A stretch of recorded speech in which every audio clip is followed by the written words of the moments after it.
What's up, folks? Today I'm going to answer some of the questions that you've asked me about the Leica SL2S. John asks, do you think the Leica SL2S matches the images that come from an M10? And John, no, I do not. I feel like the SL2S has better auto white balance. It's got more dynamic range. Overall, just better at high ISOs and low light images. I also prefer the slightly punchier image of the SL2S versus the M10P. And having said that, also, I think I will touch on it later. Somebody else asked me about it, but the black and white JPEG presets from the SL2S are just king. There's a video I did about that. You should definitely check it out. I'll link it at the end. Alexander wants to know, if you had to choose one camera between my M10P and the SL2S, which would I choose for portraits, street, personal, etc.? Well, for street, I would choose the M10P. It's a lot less assuming. For portraits, I prefer the SL2S. I prefer focusing with it. I prefer the viewfinder for portraiture, especially with my longer lenses. The viewfinder on the M10P felt a little bit laggy and a little bit too low res, to be honest. And for personal, I would prefer the M10P simply because the rangefinder is such a charming form factor. The deciding factor, however, for me to sell the M10P was the fact that the SL2S had video, and every now and then I wanted to be able to take video, and that was not possible with the M10P. If the M10P even had full HD video, I don't think I would have sold the M for the SL2S. Joe asks, if you can achieve the same high contrast crushed white look that I talk about in one of my videos with the SL2 and the Q2, and yes, Joe, you can, as long as you do the settings correctly and that you also shoot in a specific manner, which is to underexpose slightly. I'll get onto the settings in a moment because Surav and Fernando ask where they can find these settings, and Mads asks if they are in Lightroom. No, Mads, they are not in Lightroom, they are in camera. There's a link in the description below where you can find these settings. Head on over there, you can see how you can set it up. Alex asks, have you shot with non-Leica glass such as Sigma L mounts or TT Artisans?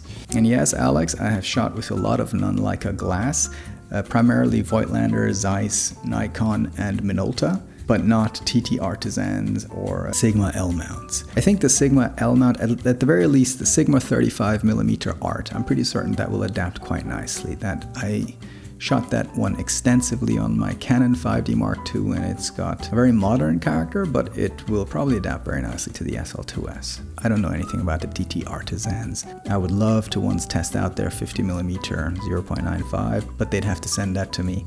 I won't buy it. Marty asks, when fitting third-party lenses from Zeiss to the SL2S via the M adapter, what do you tell the camera when prompted for the lens type, and does it matter? Yes, Marty, it does matter, because you might be like me and you want to know which photo was taken with which lens. Now, recently, Leica did an update for their SL2S, which allows you at the very least to set the focal length if it was a third-party lens. This was previously not the case. It would just say 0mm, which was very, very, very, very annoying. I'm glad that they at the very least let us now set the focal length if it's a third-party lens. And I have a personal system that I use. For example, at this point in time, I don't see myself buying a 50mm Summilux, so my Zeiss 50mm sonar gets labeled as the 50mm Summilux. If I ever do buy it, then I know up until that I bought the Summilux, it was the Voigtlander, and then I'd have to just figure out another one. But I've mapped lenses which I know I'm not going to buy to lenses that I own which are not Leica, if that makes sense. Alright, Francisco asks, what are my thoughts on the SL2S Reporter Edition? Is it worth the hype, or do I prefer the black still? The bulletproof of the Reporter Edition is pretty cool. I guess if you're a reporter going into war zones, I'm sure it'll save a life and your camera. I think the design is really sleek. I'm not sure if it's, for me personally, I would not spend the extra $300 for it. I like what they did recently. I would love to have had my SL2S in chrome. I love chrome. I know most of the Leica cameras that they sell are black because people just find, black is sexy and safe as well, I guess, and potentially also a little bit more discreet. I just love the chrome, and that's why even my Leica M10P was a chrome Leica. And to be honest, I kind of know why Leica does this, right? It's a way that they are able to sell more cameras, especially as it comes towards the end of the camera's life, that they come up with new colors and limited editions and things like this, I guess. But, if they wanted to do the end user a favor, I would love to have color options when that camera first came out so that I could then pick the chrome version of it. Because to buy a chrome version of the SL2, 6 months or 3 months before the SL3 comes out, I mean, come on, guys. I know you're thinking about the bottom line. I know you gotta make money and all that stuff, but come on. Samuel wants to know about getting an SL or an SL2S body instead for wedding photography. And I'm not sure if you mean the SL2 or the original SL. I've not shot the original SL. Either way, I think you'd do pretty fine with both. I'd rather go with the SL2S, mainly because of its low light performance. From my former wedding photography years, I shot with a lot of available light, so low light performance, especially in high ISOs, is always a welcome thing for my style of photography. Not a big fan of flash, and I love the available light look, to be honest. It also makes me think a little bit more about how am I going to use what light I have available to create something beautiful.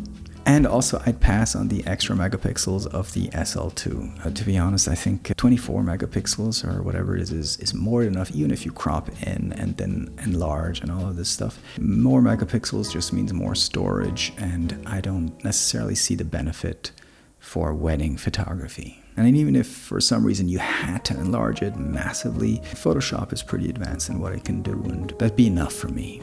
McCall asks if there is plastic on the SL2S. Yeah, the buttons are plastic, everything else is metal or rubber. Guido and Fede both want to know how I feel about the Leica SL2S camera nowadays. I still love it. I think it's a great camera. Sometimes I miss the M form factor. And of course, you've got new cameras coming out all the time. You've got the Q3 out right now. I've never really shot the Qs. I've not been into those. I'm sure the SL3 and the SL3S are around the corner. So we'll see what they do. The M11 has this triple resolution sensor. It doesn't really do it for me. It's a lot about form factor. I'm not really married to the camera though, I gotta be honest. It's never really about the camera for me. Or, that's not true. I love the UX of Leica cameras. I love how they keep things simple, so you can just keep your mind on taking the photo. That is really cool. But ultimately, it's really about the Leica glass. That's where it's at for me. Like, even if I was to, at one point, and I have flirted with this idea of selling the SL2S to buy a Fuji GFX 100, what I'm not selling is the Leica glass. The Leica glass will get adapted straight away. Have I tried the Leica S lenses with the SL2S? If so, what are your thoughts in comparison? Drake wants to know. I haven't shot any of the Leica S lenses, so I can't tell you. Jonathan says, the only thing with M glass is you're missing the joy of autofocus. And to be honest, actually I don't miss autofocus at all. There's only one scenario when I miss autofocus, and that's when I'm trying to do some self-portraiture. Then it will be nice. If Leica would design a proper app, then that wouldn't even be a problem. And I'll get onto app gripes in another video. But to be honest, M glass allows me to enjoy the thrill of manual focus, and autofocus is, for me, in my shooting style, redundant. So totally happy with manual focus. But do you think it could be valuable to buy a heavy but native 24-90 SL zoom to use the autofocus capabilities of the cameras? Did you try that other SL prime lensers? It probably also makes sense to say, although I sold the M10P and sold the rangefinder and bought the SL2 and swapped systems, I didn't really swap systems, I just swapped cameras. In terms of systems, in terms of the lens system, I will always be an M shooter. For me, what's really important is that my lens, my camera, it all fits into this. I don't want to carry more.